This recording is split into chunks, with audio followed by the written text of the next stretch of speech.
அஸ்ஸலாமு அலைக்கும் ஃப்ரெண்ட்ஸ். இன்றைக்கி வந்து மீன் குடல் மீன் செனை வச்சு நம்ம ஒரு அவியல் கறி தான் செய்ய போகிறோம். அதுக்கு வந்து சின்ன வெங்காயம் தேவை, ரொம்ப சின்ன வெங்காயம், கத்திரிக்காய் இந்த மாதிரி பொடி பொடியாக ஆஞ்சிக்கணும், பச்சை மிளகாய் சேர்த்துக்கணும், மஞ்சத்தூள், உப்பு, ஜீரக சோம்புத்தூள், தேங்காய் பாலில் ஒரு தேங்காவில் பால் எடுத்து நம்ம ரெண்டாவது தேங்காய் பாலை அதில் சேர்த்து வேக நல்லா வச்சிடணும்.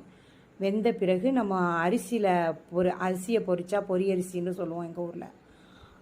அதை நம்ம தூவி அதுக்கு பிறகு கெட்டிப்பாலை தூவி அடுப்பை ஆஃப் பண்ணிட வேண்டியது.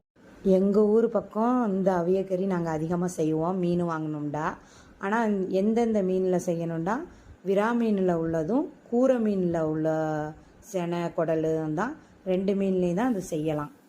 ரொம்ப டேஸ்ட்டாக இருக்கும். அப்புறம் தாளிப்புக்கு எண்ணெயை ஊற்றி நம்ம சோம்பு, சின்ன வெங்காயம், கருவேப்பிலை, இதில் காரம் வேணும்னா மிளகாத்தூள் சேர்த்துக்கலாம். தாளித்து ஊற்றினா ரொம்ப